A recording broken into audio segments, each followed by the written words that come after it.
You are currently the only person in this conference. Espero que hoje com menos problemas de internet. Segundo o pessoal da net, tinha um problema no cabo, por isso que semana passada estava tão ruim assim. Então, hoje a gente vai dar continuidade à matéria. Semana passada a gente concluiu a parte de mecânica clássica. Hoje a gente vai começar a ver a parte de mecânica dos fluidos. Então, a aula de hoje é uma aula relativamente simples e curta. Sabe? Eu dividi a parte de mecânica dos fluidos em 3 partes. Hoje o que a gente vai ver é uma introdução a alguns conceitos que a gente vai utilizar nas próximas semanas e também a introdução de o que é a pressão hidrostática ou a pressão exercida por uma coluna de fluido. Lembrando que qualquer dúvida, a qualquer momento, é só perguntar. Se alguém nunca viu isso na vida, é só perguntar também.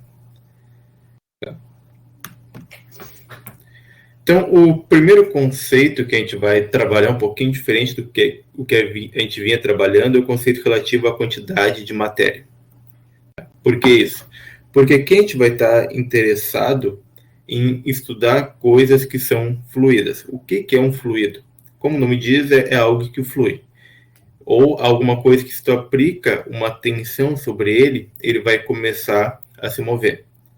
O que é interessante, a gente não vai ver que isso aí, obviamente, que nem todos os fluidos se movem sobre uma tensão. Tá? Então, o exemplo de um fluido que se move sobre uma tensão é a água. Que se tu abre a torneira, tu gera uma diferença de quantidade de água que tem dentro da torneira e de quantidade de água que tem fora da torneira. Isso é suficiente para fazer essa água escorrer de dentro da torneira para fora, ou fluir de dentro para fora da torneira. Então, quando tu aplica uma força, ou aplica uma tensão sobre um fluido, ele tende a se mover. Fluidos chamados de não newtonianos, eles não têm esse comportamento. E um exemplo muito clássico disso é a banheira maluca do Domingo Legal. Tá? Para quem nunca viu a banheira maluca do Domingo Legal, era uma parte lá do programa onde as pessoas tinham que correr em cima de uma piscina que estava cheia de um líquido. Esse líquido, pessoal, nada mais é do que uma mistura de amido de milho, ou ao popular maisena, e água. Mistura de maisena e água, ele se comporta como um líquido, caso tu coloque ele no copo e vire o copo, mas se tu tentar bater nele, ele vai se comportar como um sólido. Então, fluidos não newtonianos não escoam quando sujeitos a uma tensão. Assim, quando tu bate neles, eles meio que solidificam instantaneamente, mas quando tu para de empurrar, eles voltam a se comportar como fluido. Então é algo extremamente interessante, extremamente maluco, mas que obviamente não é o foco do nosso estudo aqui. A gente vai estar interessado em fluidos normais, principalmente líquidos, que o que eles têm em comum, então, é isso, que se eu aplico uma força, se eu empurro eles numa direção, eles vão andar nessa direção. Só que, de novo, quando a gente está falando de um gás ou de um líquido, falar somente, ou utilizar somente o conceito de massa, a gente pode perder alguns detalhes importantes. Por que isso daí? Porque se eu falar que eu tenho 1 kg de ar, percebo que esse 1 kg de ar eu posso ocupar um volume muito pequeno ou um volume muito grande. Então, de novo, um exemplo disso, pegue uma seringa em casa, deixem ela só cheia de ar, ou seja, só ar, sem nada mais dentro, tampem a ponta e empurrem um êmbolo. Vocês vão ver que vocês vão conseguir diminuir o volume ocupado por aquele ar. Só que a quantidade de massa que tem dentro, a quantidade de ar, segue sendo a mesma. Então, percebo que fluidos, dependendo do caso, eu posso ter a mesma quantidade de fluido, mesma massa de fluido, ocupando volumes diferentes, ou ocupando regiões de espaço diferentes. Então, por isso que é interessante, quando a gente vai falar em mecânica de fluidos, usar uma quantidade chamada densidade, ou massa específica. O que é essa densidade? Ela me diz quanta massa eu tenho em um dado volume. Esse conceito, pessoal, serve para qualquer tipo de matéria. Pode ser um fluido ou pode ser um sólido. Né? Só que daí, em cima dessa densidade, a gente vai definir o ponto base para tudo que a gente vai estudar a partir de agora. Então, a informação de massa eu estou jogando aqui para dentro dessa densidade. Só que essa densidade, Se eu for olhar um copo de água, eu vou ver que qualquer pedaço que eu pegar do copo de água vai ter a mesma densidade. Então, se eu pego um copinho d'água aqui, está cheio d'água até a ponta. Se eu pegar isso daqui ou aqui, a densidade nesses dois pontos vai ser igual. Só que se eu começo a dar um zoom, e eu chego esse zoom a nível atomístico, o que vai acontecer? Eu vou ter uma molécula de água aqui, outra molécula de água aqui, e no meio eu vou ter vazio. Tá? Para quem não sabe, pessoal, molécula de água é tipo um Mickey Mouse ou tipo um bichinho com 12 orelhinhas. Então, a nível atômico molecular, eu tenho uma molécula, eu tenho nada e tenho outra molécula. O que isso significa, pessoal? Que se eu for fazer um gráfico do tipo densidade versus uma distância qualquer aqui, notem, eu vou ter aqui uma densidade alta, porque eu tenho uma partícula, aqui eu não tenho nada, é zero. Depois outra densidade alta, depois outro nada, e é zero. Okay? Então isso daqui é algo descontínuo, como vocês vão ver agora em cálculo, deve estar vendo. Quando tem um gráfico dessa fórmula, é um gráfico descontínuo. Mas se eu começo agora a voltar para a água, ou seja, sair desse zoom a nível atômico molecular e olhar de novo a nível contínuo, ou seja, a nível muito, onde a minha escala de tamanho é muito maior do que um átomo ou uma molécula, eu não vou conseguir perceber esses pequenos vazios. O que significa? Que se eu fizer um gráfico de densidade versus volume, ao invés de ter essas descontinuidades, eu vou ver sempre algo contínuo. Tá? Então, isso daqui, pessoal, é chamado de hipótese do contínuo. A gente vai partir da hipótese que um fluido pode ser descrito como um contínuo de partículas. Alguma dúvida? Não entenderam uma parte? Eu sei que é algo meio filosofal, mas se não entenderem, pode perguntar.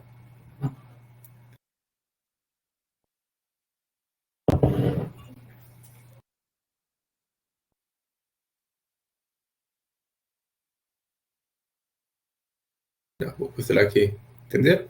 Então, eu percebo que da densidade, se eu conheço a densidade do material que estou trabalhando e o volume que ele ocupa, eu posso obter a massa simplesmente multiplicando densidade vezes volume e ainda obter a força-peso, substituindo massa por densidade vezes volume. Então, eu percebo que é uma forma diferente de descrever massa, só que a gente está agora relacionando não somente a massa de um corpo, mas sim o volume que esse corpo ocupa no espaço. Okay? Então, por exemplo, a densidade da água doce é em torno de 1 kg por metro cúbico, ou 1 grama por centímetro cúbico, ou 1 kg por litro. Se lembra lá da primeira aula, eu falei que a primeira definição de 1 kg é que era a massa ocupada por 1 litro de água. Então, por isso que a densidade da água é 1 kg por litro. Para você ver também, pessoal, essa relação entre densidade e volume ocupado, um pote de sorvete de 2 litros não tem uma massa de 2 kg. Por quê? Porque a densidade de sorvete não é 1 kg por litro. É uma densidade menor, porque tem muita gordura ali no meio.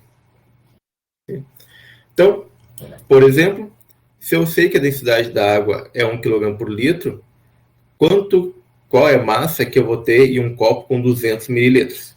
Então, 200 mililitros, lembrando o Mzinho é mili, que é 10 a menos 3. 200 vezes 10 a menos 3 dá 0,2 litros. Então, se densidade é massa sobre volume, massa é densidade vezes volume. Então, a densidade da água, como esse cara tem litros, eu vou usar essa relação daqui. Então, é 1 kg por litro vezes 0,2 litros. Então, isso aqui, litro corta com litro, dá 0,2 kg, ou, lembrando que quilo é 1000, né? Dá 200 gramas. Então, levantar o copo d'água é o, para nós, trivial que a gente faz no nosso dia a dia. Só que tem materiais que são muito mais densos que a água. Então, o líquido mais denso à temperatura ambiente é o mercúrio. Se vocês forem fazer uma pesquisa no Google, vocês vão ver que o único metal que é líquido à temperatura ambiente, ou seja, nos 20 graus Celsius, é o mercúrio. E ele é extremamente denso, ele tem uma densidade de 13.600 kg por metro cúbico. Então, é sério que ele é 13.600 vezes mais denso do que a água. Então, qual que é o volume que ocupa 1 kg de mercúrio? Lembrando, 1 kg de mercúrio ocupa aproximadamente 1 litro. Perdão, pessoal, aqui está errado. Aqui é 1.000.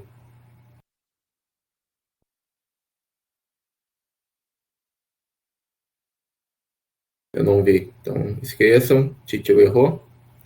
Na verdade, era pegadinha para vocês se ligavam e me corrigiam aqui no chat, mas como ninguém me corrigiu, todo mundo perdeu nota agora. Então, se eu quero saber qual que é o volume que 1 kg de mercúrio ocupa, eu posso partir de novo aqui dessa relação. O volume passa para cá, densidade baixa. Então, volume é massa sobre densidade. Então, eu tenho 1 kg divididos por 13.600. Agora, como passo de mágica, eu vou passar para o próximo slide, que já tem essa conta feita. Então, isso, 1 sobre 13.600 dá 7,35 vezes 10 a menos 5 metros cúbicos, ou 73,5 mililitros. Então, percebam que como o mercúrio é muito mais denso que a água, menos de meia xícara de mercúrio pesa 1 quilo. Tá? De novo, para comparação, o copo americano tem um tamanho de 200 mililitros, e a gente sabe então que 200 mililitros de água eu tenho 200 gramas. Se eu pegar menos da metade disso de mercúrio, eu vou ter 1 quilograma. E por que isso? Porque o mercúrio é extremamente denso e muito mais denso do que a água. Alguma pergunta? Sim. A definição de 1 litro... Peraí, ficou feio demais. Esse 1. Era para ser 1. 1 litro é 1 decímetro cúbico. Tá? Lembrando, esse decímetro daqui, ele é um 10 a menos 1, só que ele está ao cubo. Então, isso aqui é a mesma coisa que 1 vezes 10 a menos 1 vezes metro. Tudo isso aqui é o cubo. Então, isso aqui vai dar 1 vezes 10 a menos 1 ao cubo, fica 10 a menos 3 metros cúbicos. Tá? Então, 1 litro é 10 a menos 3 metros cúbicos. De novo, e a definição de 1 litro, então, é 1 decímetro cúbico. Bom, além disso, quando a gente vai falar de fluidos, só aplicar uma força de qualquer jeito não vai produzir um efeito muito bom. Um exemplo disso, de novo, é se eu tenho um copo cheio d'água e eu quero empurrar essa água para baixo, ou esse ar para baixo, ou um copo com um recipiente com ar, se eu aplicar uma força somente aqui no meio com o meu dedão, parece que ficou muito feio, tá aparecendo outra coisa, e se o presidente vê isso, a família tradicional de bem pode falar mal de mim. Se eu aplicar uma força somente aqui no meio, empurrando esse carinha para baixo, esse carinha vai entrar no líquido, o líquido vai tender a subir por aqui, e eu não vou ter um efeito, por exemplo, de compressão que eu quero. Quando eu vou empurrar um fluido que está dentro de um copo ou dentro de um recipiente, eu tenho que garantir que essa força seja aplicada em toda a superfície. Então, percebam que aqui surge um fator extremamente importante, que é o fator área, ou qual área que está atuando sobre um dado fluido. Okay? E isso não é só quando a gente fala de fluidos que é relevante. Quando a gente vai cortar algum alimento, sabe? Se a faca estiver cega, ou seja, se a faca não estiver bem afiada, é muito difícil de cortar esse alimento. O que a gente faz para ficar mais fácil de cortar? A gente começa a desbastar a lâmina. Afiar nada mais é do que tu tirar o material da lâmina, de tal forma que ela fique o mais fina possível. Quando ela está muito fina, a área de contato entre a lâmina e o alimento que tu quer cortar, é muito menor em uma faca afiada do que em uma faca cega. E o que isso acarreta? Que a força que tu precisa fazer para cortar o alimento é muito menor quando a faca está bem afiada, ou seja, quando a área de contato entre a faca e o alimento é menor. Então, percebo que tem uma relação entre força e área, e isso está diretamente ligado, ou a gente conecta essas duas grandezas através do conceito de pressão. Tá? Então, pressão é uma grandeza física que me diz qual é a força que eu tenho que aplicar em uma dada área para gerar essa pressão conhecida. Então, notem que a pressão para cortar um alimento, para romper as fibras da carne ou para cortar uma cebola ao meio, é sempre a mesma. O que vai influenciar qual é a força que eu tenho que aplicar para cortar ou a cebola ou a carne é o quão afiada ela está, ou seja, qual a área de contato entre a faca e o alimento. Se a área é menor, a força é menor. Se a área é maior, a força tem que ser maior também. Então, a pressão me dá essa relação entre força e área. Então, eu percebo que quando na primeira semana a gente estava falando em força e massa, agora, quando a gente vai falar de fluidos, a gente fala em pressão e densidade. Mas pressão seria o análogo à força, densidade é o análogo à massa. Ok? A unidade, pessoal, de pressão no sistema internacional, ela é dado em pascais. Daqui a pouco a gente vai ver por que se chama Pascal. Mas Pascal é definido em função da grandeza de força, que é Newton, e da grandeza de área, que é metro quadrado. Existem outras unidades que são bem utilizadas no dia a dia, como, por exemplo, a ATM, ou atmosfera, que, como o nome indica, é definido em função da pressão atmosférica, que a gente vai ver daqui a pouquinho também o que é. Também tem bar, milímetro de mercúrio, que a gente vai ver também o que é esse milímetro de mercúrio daqui a pouquinho. Bom, alguma pergunta?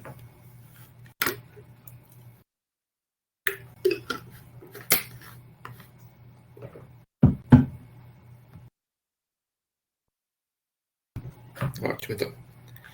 Então, um exemplo, eu tenho um cilindro de raio 0,5 metros e altura 0,2 metros, e ele está exercendo uma pressão de 10 na 4 pascais sobre a superfície onde ele se apoia. E a pergunta é qual que é a densidade volumétrica do material que é feito o cilindro. Então, vamos tentar desenhar o cilindro.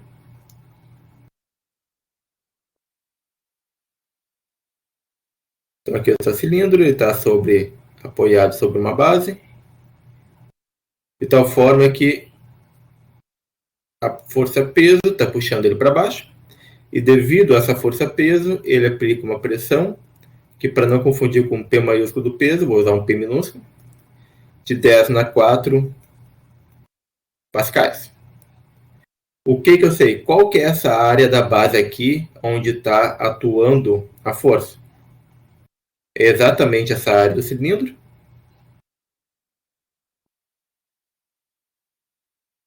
E como é uma área de uma circunferência, né? É πr quadrado. Peraí, eu usei um R maiúsculo no texto, só para não confundir. Como é que eu descubro a força-peso? Bom, o peso está exercendo essa pressão. Então, lembre, pressão é a força sobre uma área, logo, uma flechinha, a força-peso é pressão vezes a área. A pressão eu conheço e a área eu consigo calcular. Só que eu quero saber, lembrem, a densidade volumétrica. Se eu quero saber a densidade volumétrica, a primeira coisa que eu quero descobrir é a massa. Só que, felizmente, eu sei que força-peso é mg. Isso aqui é igual a pressão vezes a área, ou a massa do corpo, e a pressão que ele exerce, somada da área, dividido por g. Depois que eu descobri a massa, para calcular a densidade, eu volto a usar que densidade é massa sobre volume. Quem que é, perdão, o volume desse cilindro é a área da base vezes a altura dele, h. Okay? Então, percebo, se eu pegar isso daqui e jogar lá, eu consigo obter uma relação entre densidade, entre pressão, área e G. Alguém não entendeu algum passo aqui, até aqui, antes de colocar os números no meio?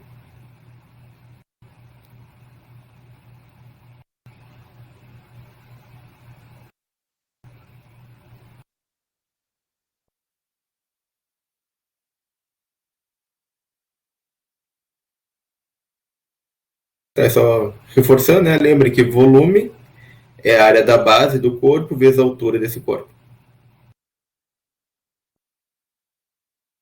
Então, eu vou por aqui, porque já tem os númerozinhos todos. Então, o peso, como a gente viu, até aqui tá usando um caminho diferente. Eu não lembrava agora que eu tinha usado aqui. Mas, substituindo os valores, aqui entra o volume, que era o que aparecia no slide anterior aqui embaixo. Um momentinho, vou chegar na minha equação.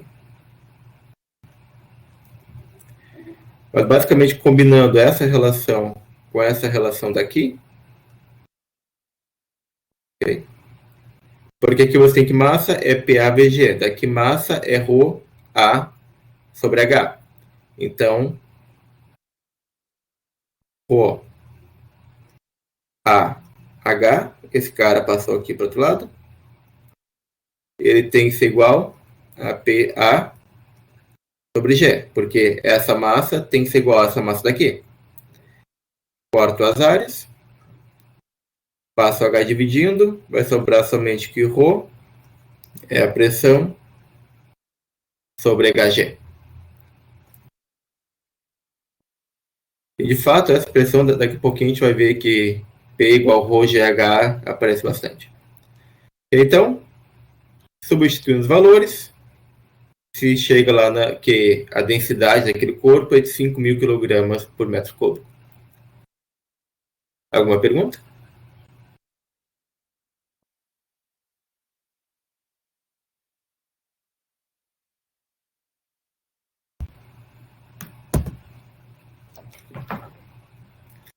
Então, pessoal, perceba que se eu tenho um dado corpo e ele está sobre uma superfície, ele vai exercer uma dada pressão. Mas vamos considerar agora que eu não tenho necessariamente um corpo, mas que eu tenho um corpo de água muito, muito grande, ou de qualquer outro fluido. Então, eu tenho, por exemplo, um líquido de densidade ρ. Por que a gente está usando o líquido aqui nesse exemplo? Porque quando a gente fala de um gás, normalmente, quando a gente está na atmosfera, esse gás tende a escapar para a atmosfera. Enquanto que um líquido, você coloca um líquido em um recipiente, ele vai ficar ali dentro. Então, vamos supor que eu tenho um líquido, como por exemplo água em um lago, e eu quero saber qual que é a pressão exercida por essa quantidade de líquido nessa região aqui de baixo.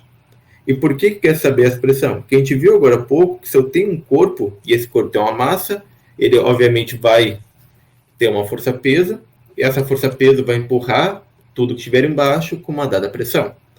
Então, existe uma diferença entre um peixinho tá aqui, nadando felizinho, e esse mesmo peixinho tá aqui embaixo. Por que existe essa diferença? Porque em cima do peixinho aqui de baixo tem toda essa coluna de água. Então, obviamente, essa coluna de água vai estar empurrando ele para baixo com uma dada pressão. Como é que a gente pode obter essa pressão?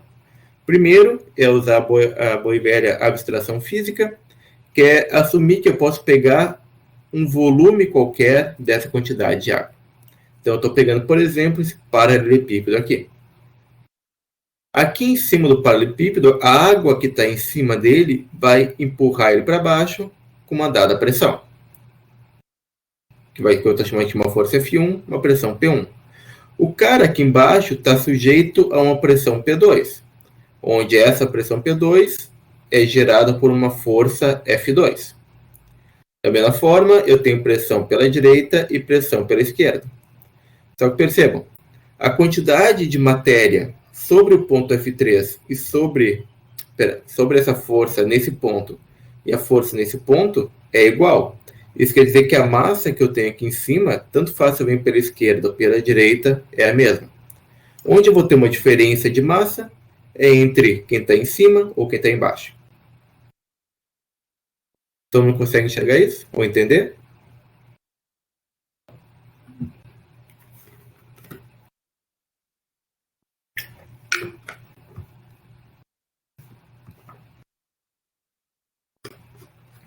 Tá. Pelo seguinte, ó, pessoal, limpar aqui. Ó, eu estou traçando uma linha e imagine que essa linha está reta. Tu concorda que tanto faz se o peixinho está aqui nessa parte da linha ou se o peixinho está aqui nessa parte da linha, a quantidade de água em cima dele é exatamente a mesma. Não é? Então, como a quantidade de água é exatamente a mesma, a pressão que ele vai sentir devido a essa quantidade de água, tanto faz se ele está nesse ponto ou nesse ponto aqui, a pressão vai ter que ser igual. Consegue enxergar isso? Que até se a gente voltar para o exemplo anterior, percebe que só voltar mais um pouquinho. Aqui lá no final, ó, só surge pressão e altura. G é sempre G e densidade depende do fluido. Então, daqui a gente já consegue ver que tem uma relação entre a pressão e a profundidade. Então, se eu estou na mesma profundidade, a quantidade de matéria em cima de mim é a mesma, a intensidade das pressões tem que ser iguais. Então, por isso que F3 anula a outra F3, que uma está para a direita, a outra está para a esquerda. Só vai sobrar a pressão F1 da coluna de líquido que está acima, a pressão F2 da coluna de líquido que está embaixo e a força-peso que atua sobre esse corpo. Então, lembrando que força-peso é massa vezes a aceleração da gravidade. A massa a gente viu que dá para reescrever como sendo densidade vezes volume. E ainda volume a gente viu agora há pouco que nada mais é do que a área da base nesse caso de um paralelepípedo vezes a altura do paralelepípedo vezes G. E aqui a gente aplica a boa e velha segunda lei de Newton. Lembra qual que é a convenção? O que está para cima, que é F2, menos o que está para baixo, que é F1 e a força-peso. Tudo isso tem que ser igual a zero, porque o fluido está em repouso. Ele não está se movendo, o fluido se movendo, assunto para daqui a 2 semanas. Então, devido a essa coluna de fluido, só relembrando, eu vou ter aqui a força F2, que é a pressão lá embaixo, vezes a área da base, menos a força-peso, menos P1A, tem que ser igual a zero. Só que a força-peso, ela pode ser reescrita como a densidade vezes volume vezes G. Nota, eu tenho área e área, posso dividir todo mundo por área.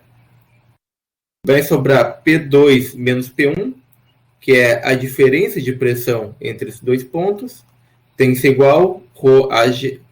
Perdão, aqui eu cortei errado. Não é o H que cortava.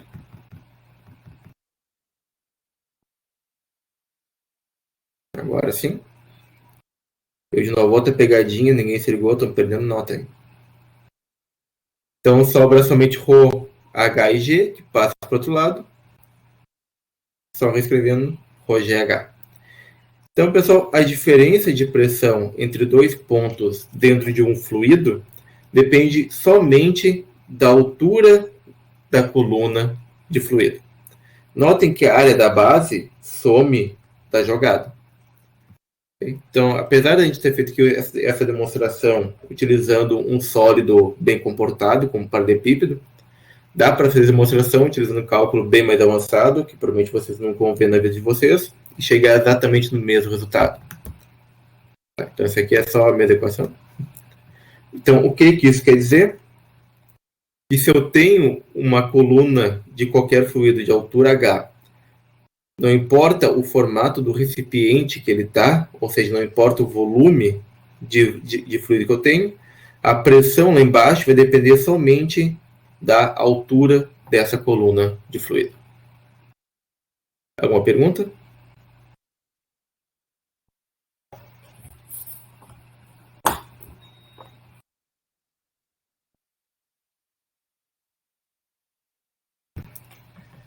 Okay? Então isso, pessoal, leva a um conceito bem legal, que a gente pode sentir sentir não diretamente, mas indiretamente, que é a pressão atmosférica. Tá? O que é pressão atmosférica? A gente é cercado por ar, a gente respira o ar a todo momento. Conforme a gente vai subindo, saindo da superfície da Terra, indo em direção ao espaço, esse ar começa a se tornar mais rarefeito porque a intensidade da força gravitacional, lembrem, decai com a distância. Então, o ar ele é mais denso, próximo à superfície da Terra, vai ficando mais rarefeito conforme a gente sobe. Por isso que o Inter foi lá e tomou 2-0 do Always alguma coisa na semana passada, porque o ar rarefeito era porque a altitude era muito grande, então o pessoal não conseguia respirar e nem jogar futebol. Então, quanto mais tu sobe, mais rarefeito fica o ar, menos denso ele fica. Só que mesmo assim, próximo à superfície da Terra, com até alguns quilômetros de altura, existe uma quantidade muito grande de ar. E apesar da densidade do ar ser baixa, tem muita massa de ar na volta da Terra. Okay?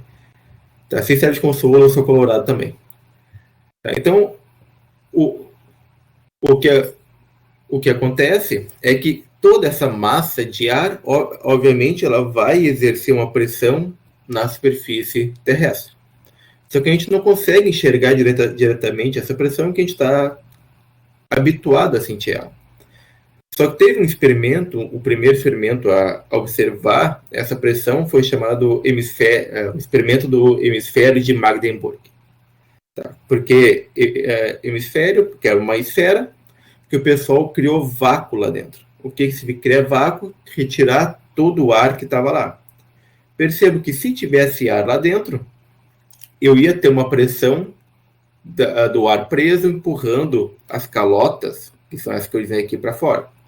O que o pessoal lá em Magdeburg, que é uma cidade da Alemanha, fez, foi retirar todo esse ar, de tal forma que tu não tinha mais nenhuma pressão aqui dentro empurrando essas duas calotas para fora.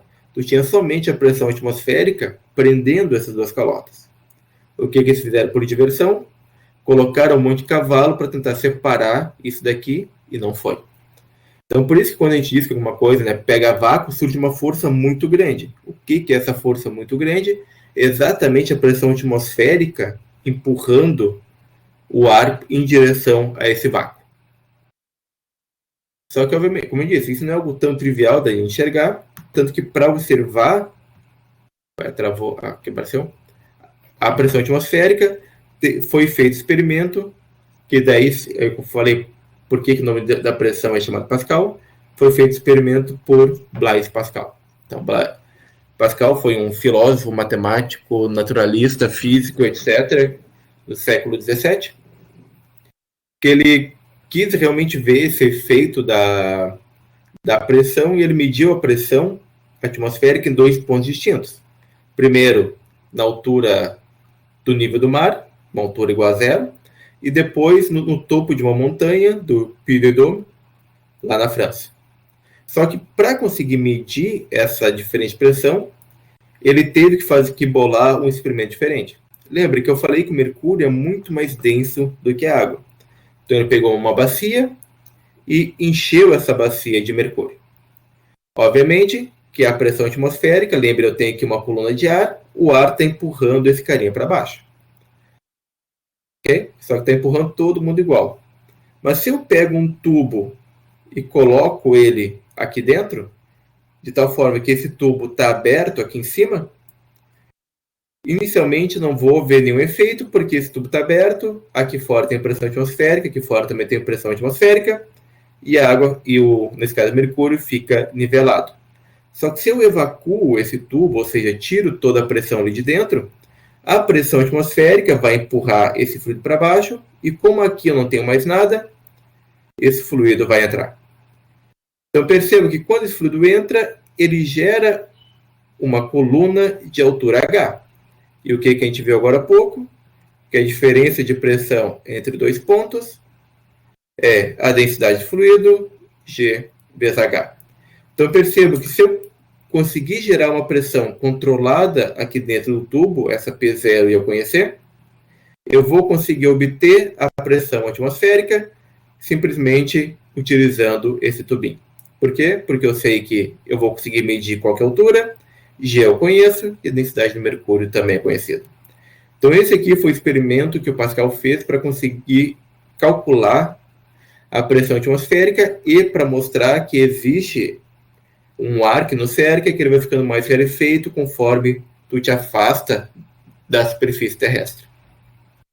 Um ponto interessante, o pessoal trabalhava com mercúrio com as mãos, então praticamente toda a gurizada que desenvolveu as técnicas, os estudos iniciais utilizando mercúrio, morreu contaminado por mercúrio.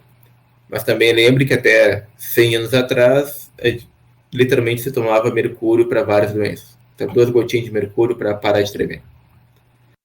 Então, com o experimento, Pascal conseguiu calcular quanto vale a pressão atmosférica e estimar ela. O que ele mediu na superfície terrestre?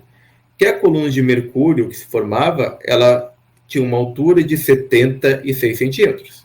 Então, com isso, para a gente estimar a pressão atmosférica, basta substituir a densidade de mercúrio, que lembra era 13.600 kg por metro cúbico, vezes a aceleração da gravidade, 9,8 metros por segundo quadrado, vezes a altura H, que é 76 centímetros, ou 76 vezes 10 na menos 2 metros. Substituindo os valores, isso aqui dá uma pressão atmosférica de aproximadamente 10 na 5 pascais, que é o que a gente define como uma atmosfera. Então, a pressão atmosférica é o que define, é o que a gente utiliza para definir a quantidade ou a grandeza atmosferas. Grandeza na unidade atmosfera. Sistema internacional, a gente utiliza Pascal. Nem que eu falei do miligrama de mercúrio, ele vem exatamente disso daqui. Se isso aqui tivesse em miligramas, a altura daquela coluna seria 760 miligramas de mercúrio, ou 76 centímetros de mercúrio. Onde é que a gente utiliza centímetros de mercúrio no nosso dia a dia para medir? Quando a gente vai medir pressão. O famoso 12 por 8 é 12 centímetros de mercúrio por 8 centímetros de mercúrio. Okay? Então, só aqui as continhas. Substituindo os valores. E só o que é interessante, pessoal, é por que a gente não vê esse mesmo efeito na água? Porque a densidade do mercúrio é muito mais alta do que a densidade da água. Se eu quisesse ver esse mesmo efeito na água, eu ia precisar de um cano de 10 metros de diâmetro. Então, por isso que a gente não consegue observar esse mesmo efeito tão facilmente quanto o pessoal observou utilizando o mercúrio. Okay? Então, com isso, se eu tenho, por exemplo, um lago ou um corpo de água muito grande, e eu quero saber a pressão no fundo desse lago, eu tenho que levar em conta a pressão atmosférica. Então, a pressão a uma profundidade H sobre um lago ou sobre o mar é igual à pressão atmosférica, que é 10 a 5 pascais, mais a pressão gerada pela coluna de líquido de altura H, que é ρgH. Então, por exemplo, se eu tenho um lago com 8 metros de profundidade, a pressão lá no fundo desse lago vai ser a pressão atmosférica, 10 a 5, mais ρgH, densidade da água 1000, G a gente aproxima por 10, vezes H, que é 8, ou seja, dá 1,8 vezes 10 a 5 newtons por metro quadrado. Eu percebo que se eu colocar aqui uma profundidade de 10 metros, eu já vou ter aproximadamente o dobro da pressão atmosférica. Então, por isso que a vida tem que achar uma forma de se desenvolver quando eu começo a ir muito para o fundo do mar ou para o fundo dos rios. Ou seja, quando a gente está falando, né, de 5.000 metros abaixo do nível do mar, a pressão é muito, muito grande. O corpo humano não ia aguentar uma pressão tão intensa. Então, existem animais preparados, e plantas até, preparados para viver nessas condições.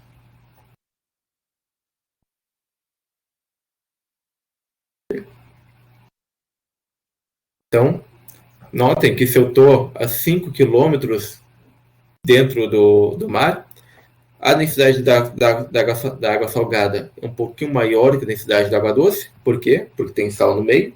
O sal é mais denso que a água. Então, a 5 quilômetros abaixo do nível do mar, a pressão é 511 vezes maior do que a pressão atmosférica. Então, por isso que nessas profundidades extremas, a vida tem que achar um jeito de se desenvolver para suportar essa pressão. Alguma dúvida, pessoal? Não entenderam alguma parte?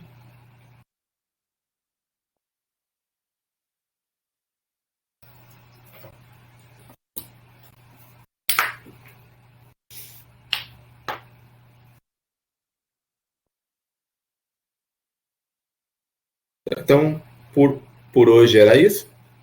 Semana que vem a gente vai ver princípio de Pascal e princípio de Arquimedes, que fecha mais ou menos a parte de hidrostática. Também o questionário já está pronto, mas ele só vai abrir para vocês na semana que vem, que vai ter um questionário relativo à aula de hoje e à aula da semana que vem. Também, se vocês perceberam, a partir do questionário 3 acabou a barbada, né, de poder fazer mais de uma vez. Então, é um tiro, então faz com calma, o tempo aumentou, não é mais 2 horas, são 3 horas para vocês fazerem o questionário, então você pode fazer com bem mais calma que antes. E também, se tirar uma nota ruim, não se desesperem, que vão ser, acho que 7 questionários, então dá para recuperar tranquilo a nota. E talvez o que eu faça lá no final, não prometo ainda, é tirar a pior nota e fazer a média só das 6 melhores. Tá? Então, vão fazendo que mesmo que vá mal em um questionário ou outro, dá para se recuperar tranquilamente. E também lembre que na UFPEL a média é 5, né? Que se tu tirar 5 em todos os questionários e 5 no exame, tu passa.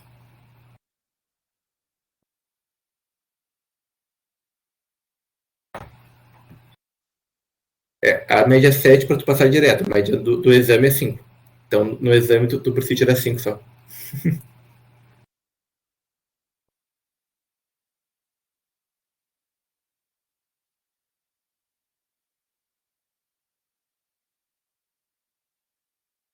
E, pessoal, então, boa semana para todo mundo.